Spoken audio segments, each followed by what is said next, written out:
PSL season 10 Karachi king और मुल्तान सुल्तान के दरमियान मैच हुआ।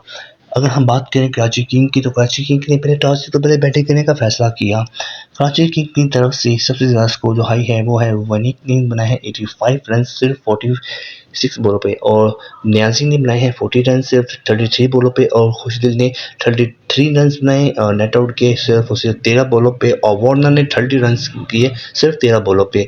यूं कराची किंग ने 20 ओवरों में 4 विकेटों के नुकसान पे 204 का टारगेट दिया। मुल्तान सुल्तान कुछ अच्छा खास नहीं कर पाए एक बार फिर से, वो भी टीम अब टूर्नामेंट से तो बाहर हो गई है। आपको पहले भी बताया था, तो इस बार तो वो बिल्कुल फाइनल से भी तक इस बार नहीं वो पहुंच पाए, इस बार सेमीफाइनल पे, क्योंकि टूर्नामेंट से ही बाहर हो गई है मुल्तान सुल्तान। जो भी मैच होंगे उनके बस ऐसे ही होंगे।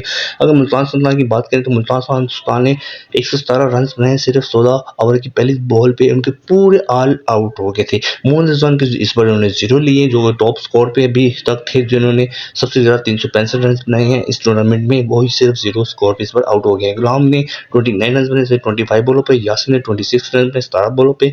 और इसके अलावा दोस्तों अगर हम बात करें बाकी खिलाड़ियों की, तो कुछ अच्छा परफॉर्म नहीं कर रहे। यूं Karachi king win bye 87 run के जीत के। मोहम्मद रिजवान ने फिर से 0 रन ही किया। दोस्तों अगर मेरे चैनल पर नए तो चैनल को सब्सक्राइब कर लाइक कर ताकि मेरे वीडियो को मिल सके।